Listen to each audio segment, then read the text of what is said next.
Bonjour à tous, j'espère que vous allez bien. Bon, alors aujourd'hui les amis, on va commencer avec cette info plutôt incroyable. Je ne sais pas si vous êtes prêts, écoutez-moi bien celle-là. Éric Dupond-Moretti, ministre de la Justice de 2020 à 2024. Tout le monde situe le gars? Tout le monde voit qui c'est? Bah accrochez bien vos ceintures. Il sera en one-man show à partir du 1er février 2025 au théâtre Marigny à Paris. Oui, vous avez bien entendu, notre ancien ministre de la Justice sera en one-man show. Et c'est même pas une blague. Éric Dupond-Moretti lance son one-man show, oui, vous ne rêvez pas. L'ancien garde des Sceaux se lance un nouveau défi et va monter sur scène pour raconter ses années tumultueuses au ministère de la Justice. À partir du 1er février, il présentera son spectacle intitulé « J'ai dit oui » au théâtre Marigny à Paris. Ancien avocat star ministre nommé à la surprise générale en 2020 et accusé dès ses débuts d'utiliser ses fonctions pour régler de vieux comptes, il a affronté des tempêtes médiatiques et politiques sans jamais démissionner. L'ancien ministre de la Justice promet de partager sans filtre ses souvenirs. Il reviendra sur ses réussites comme les budgets en hausse et l'autorisation des procès filmés, mais aussi sur les épreuves marquantes de son mandat, comme la perquisition dans son bureau, son procès devant la Cour de justice de la République ou encore sa campagne ratée dans les Hauts-de-France. Avec une mise en scène signée Philippe Lelouch, Éric Dupond-Moretti promet également quelques règlements de compte et un regard inédit sur la politique vu de l'intérieur. Non mais il se fout de nous, lui, c'est pas possible. Attends, t'as 63 ans mon gaillard.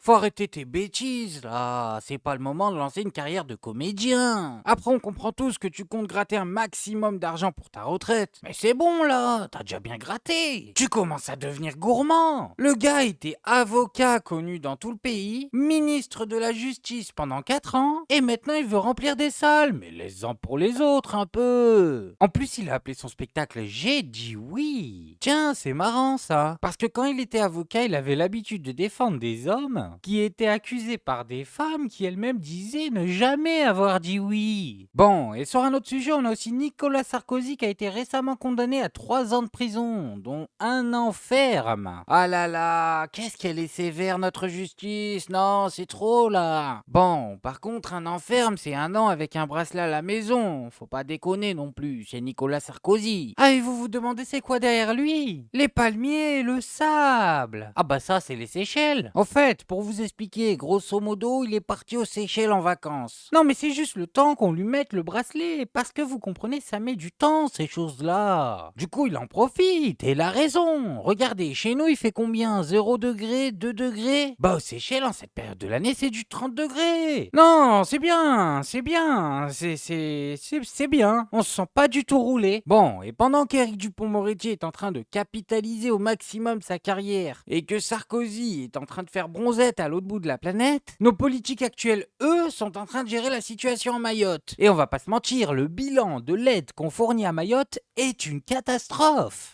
Sur le terrain, à Aqua, la réalité est amère. Du sucre en poudre, une boîte de tomates pelées, de l'eau, l'aide reçue ce jour par Adirati. Ces denrées viennent de la mairie, ainsi que la farine qu'il y a là-bas, mais pas le même jour. J'ai aussi reçu cette bouteille d'eau. Ce qu'on est en train de voir, c'est incroyable. On est en France, les amis. Là, c'est en train de se passer sur un territoire français. Femme seule, dont le seul enfant vit à La Réunion, la cinquantenaire confie un quotidien difficile. Dans cette marmite, elle cuisine quotidiennement le riz qu'elle a pu s'acheter. Faute d'une aide suffisante et régulière, elle est bien obligée de s'adapter. Vous voyez toutes ces bouteilles usagées, je les réutilise pour mettre de l'eau de pluie. Je la filtre un peu et puis je la bois. Vulnérable, Mariama, dont la maison est détruite, vit avec ses petits-enfants. Sa fille enceinte a été hospitalisée. Les quelques litres d'eau qu'on me donne, est-ce que cela me suffit? Moi qui ai un mari, qui ai aussi des petits-enfants, qu'est-ce que je dois en faire? On nous a appelés avant-hier, on nous a donné une grande bouteille d'eau.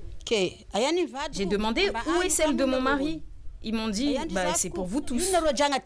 Non mais on n'arrive pas à donner de l'eau à nos citoyens. C'est quand même quelque chose. C'est pas de la charité qu'ils nous demandent. Le cyclone serait arrivé dans n'importe quelle ville de France. On n'aurait jamais laissé les choses en arriver jusque-là. Privés d'électricité, d'eau, de repas décents. Beaucoup comme cette mère de famille se sentent abandonnés. Les goûters sont réservés aux enfants.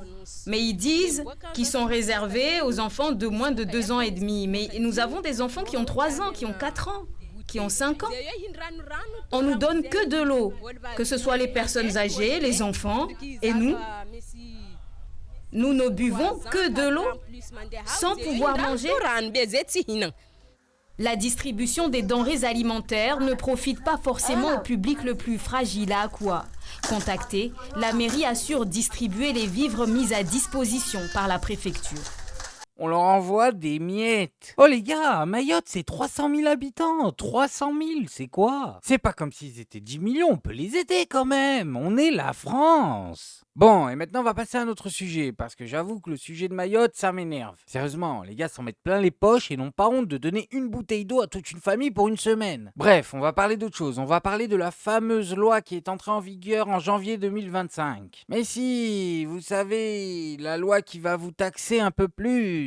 La fameuse loi qui interdit à tous les véhicules de critère 3 ou plus de circuler dans les grandes villes. Bon, on va écouter Antoine Léaumont, député LFI, sur ce sujet. Parce que je vous avoue que moi, l'argument de l'écologie, sur ce sujet, ça a du mal à passer. Qu'est-ce qu'on en pense à la France insoumise? Je suis très curieux de savoir, est-ce qu'il y a une urgence à lutter contre la pollution de l'air et donc vous encouragez les mairies écolos à aller plus loin sur ces ZFE, ou est-ce que vous y voyez une chasse aux plus modestes qui n'ont pas les moyens de changer de véhicule? Là, on a eu beaucoup de témoignages ce matin de Français coincés qui se retrouvent avec leur véhicule critère 3 et qui peuvent plus bouger. C'est-à-dire, c'est les deux à la fois. C'est-à-dire que oui, il y a une urgence pour lutter. C'est du en même temps. Non, mais il y a une urgence pour lutter contre le changement climatique. Mais précisément pour lutter contre le changement climatique, il faut à la fois prendre des mesures en termes industriels, de changement de nos productions et des moyens qui sont polluants. Mais en même temps, vous pouvez pas dire aux gens, vous devez vous fournir tout seul en véhicule électrique parce que sinon vous pourrez plus rouler. Ça ne fonctionne pas. On a créé un monde qui ne fonctionne que avec la voiture la plupart du temps, ou avec les transports en commun quand on a la chance de pouvoir en avoir. Mais les zones de travail sont éloignées des zones d'habitation, les zones de consommation sont éloignées des zones d'habitation. Comment voulez-vous faire autrement quand vous déplaçant avec des véhicules individuels la plupart du temps? Et encore, tout le monde n'a pas les moyens toujours de s'acheter un véhicule. Et dans le cas que vous citez, c'est ça. Donc il faut réussir à concilier les deux. C'est pour ça que nous, on parle d'écologie populaire. Pour que l'écologie fonctionne, pour que tout le monde soit investi dans ce mode-là d'action, eh bien, il faut qu'on mette en place les moyens, notamment économiques. Par exemple, nous, on répète sans arrêt que l'augmentation du SMIC, c'est une mesure écologique. Parce que quand vous augmentez le SMIC, vous avez des outils qui sont des outils supplémentaires pour les gens. Par exemple, pouvoir acheter des produits de meilleure qualité, notamment bio, notamment produits plus localement, etc. etc. Et ça fonctionne aussi pour la question. Non, mais moi, je suis d'accord pour dire que l'écologie est un sujet important. Mais demander aux gens d'investir 10, 15 000 balles dans une voiture électrique, c'est se foutre de la gueule du monde. Voilà, c'est tout. Bon, et pour terminer, on va se regarder un petit extrait parce que ce genre de témoignage, je vous avoue que je l'entends souvent et il commence un peu à me saouler. Je vais parler des logements sociaux aujourd'hui et de ceux qui ont des logements sociaux dans ce pays. Il va falloir qu'on m'explique quelque chose. Vous voyez là, moi je suis dans le 15e arrondissement, plus précisément à Boussicot pour ceux qui veulent savoir. Et juste devant moi ici, il y a plein de logements sociaux. Moi, il faut savoir quelque chose, je suis né ici en fait. Je suis né ici, c'était un hôpital anciennement. Et on a transformé tout ça en logements sociaux. Je vais vous raconter une histoire et quelque chose qui m'a choqué vraiment du plus profond en fait, vraiment de mon âme. Ça m'a vraiment choqué. J'ai dans ma profession actuellement quelqu'un qui est en France depuis 7 ans. Et je lui dis: «Excusez-moi, voilà, vous habitez où?» Elle me dit: «J'habite dans le 6e arrondissement de Paris». Pour ceux qui savent pas, le 6e, c'est quand même un arrondissement qui est quand même, chic, hein, on va pas se mentir, hein, c'est un superbe arrondissement. Et je lui dis: «Beh, du coup, ça va, vous c'est chouette le 6e arrondissement?» Elle me dit: «Oui, oui, c'est pas mal et tout». Et je lui dis: «Bon, on commence à parler, tu vois?» Elle me raconte sa vie un peu. Elle me dit que, elle a 3 enfants et voilà, elle est avec quelqu'un, donc elle a un monsieur. Donc ils sont 5. Elle a 88 mètres carrés dans le 6e arrondissement. Elle paye 500 € par mois. Ça fait 7 ans qu'elle est en France.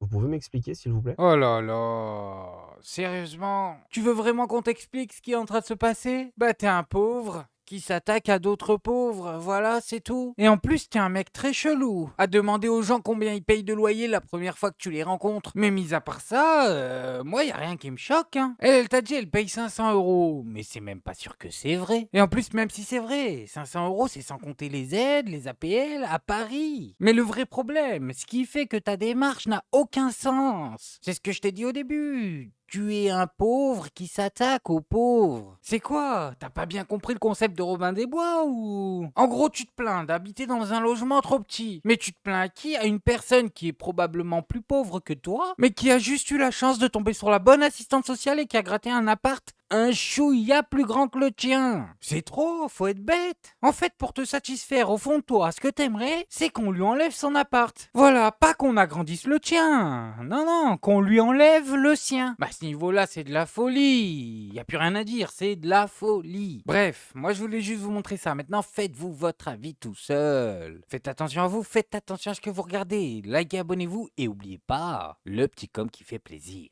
Et on n'oublie pas le petit com qui fait plaisir. Non, le petit com qui fait plaisir. On n'oublie pas le petit com qui fait plaisir. Non, celui-là on l'oublie pas.